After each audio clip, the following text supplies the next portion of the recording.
Part 2। अब तक आपने सुना कि कावेरी जी अपनी तीनों बेटियों ईशा, मोहिनी और सुहाना की शादी 3 घर जमाए लड़कों के साथ करवा देती है। उन्हें लगता है कि ये लड़के शायद घर का कामकाज संभाल लेंगे, लेकिन उनके तीनों घर जमाई बहुत आलसी थे। वो नौकरी भी नहीं करते थे और बाहर का काम भी नहीं। कावेरी जी ने अपनी बेटियों से कहा कि वो प्रेगनेंसी का बहाना बनाकर अपने पतियों को सबक सिखाए। अब सुनिए आगे। मम्मी, आपने जैसा कहा था हमने वैसा ही किया, लेकिन देखिए ना, विवेक का हाल तो वैसा का वैसा ही है। घर में ना सुबह का नाश्ता बनता है और ना खाना। नौकरी पर जाने की बात करूं तो खाने को दौड़ते हैं मुझे। हाँ मम्मी, मैंने भी सुमित को कितनी बार कहा कि अगर नौकरी नहीं करनी तो कोई छोटी सी दुकान ही खोल लो। घर का खर्चा कैसे चलेगा? देखो, दोपहर के 12 बजने आए और जनाब अभी तक सो रहे हैं। हाँ मम्मी, ईशा और सुहाना ठीक कहती हैं। अविनाश का भी यही हाल है। जब मैंने अपनी प्रेगनेंसी के बारे में कहा तो मुझसे कहने लगा, अरे दूसरी लड़कियां तो 9-9 महीने तक नौकरी करती है, बस डिलीवरी के टाइम छुट्टी लेती है। मोहिनी, तुम भी नौकरी करो। अब मुझे कहाँ नौकरी मिलेगी? मम्मी बताओ, अब मैं क्या करूं? हे भगवान, क्या सोचकर घर जमाई दामाद लाई थी मैं कि मेरी बेटियां मेरे पास रहेंगी और खुश रहेंगी। लेकिन इन आलसी दामादों ने तो हमारी जिंदगी को भी प्रॉब्लम में डाल दिया है। मैं तो कहती हूँ मम्मी, हम लोग वापस अपनी जॉब पर जाना शुरू कर देते हैं। बता देते हैं इन लोगों को कि हमने प्रेगनेंसी का बहाना किया है। नहीं नहीं बेटा, ऐसी गलती भी मत करना। अगर तुमने ऐसा किया तो इन तीनों की आदत और ख़राब हो जाएगी। अरे आज नहीं तो कल कभी तो तुम प्रेग्नेंट होगी, तब वापस यही प्रॉब्लम आएगी। तब क्या करोगी तुम तीनों? हाँ मम्मी, आपकी बात तो बिल्कुल सही है। इन लोगों को तो सुधारना ही पड़ेगा। लेकिन कैसे?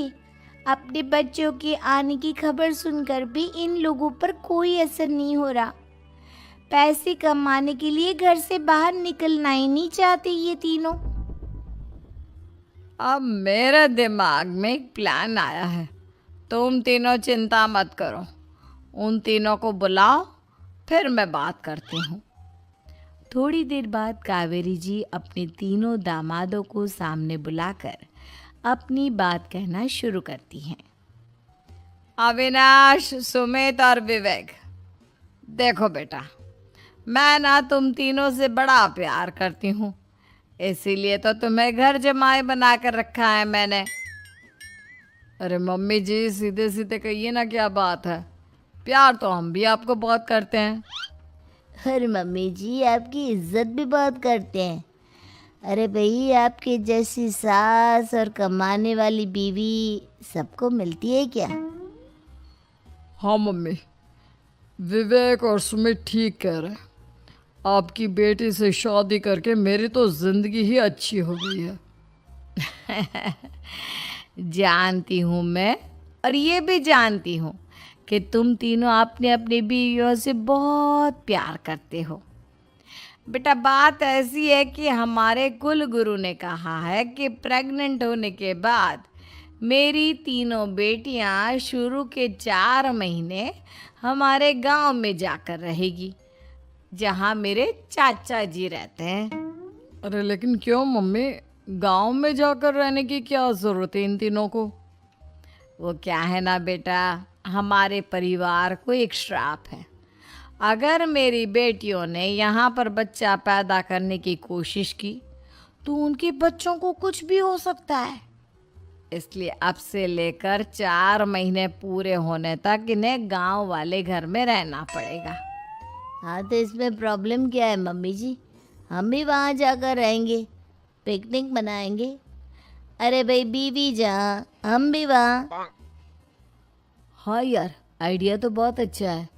शहर की ज़िंदगी में रह रह कर परेशान हो चुके हैं। अब कुछ दिन गांव में बिताएंगे। तुम लोग समझने की कोशिश क्यों नहीं करते?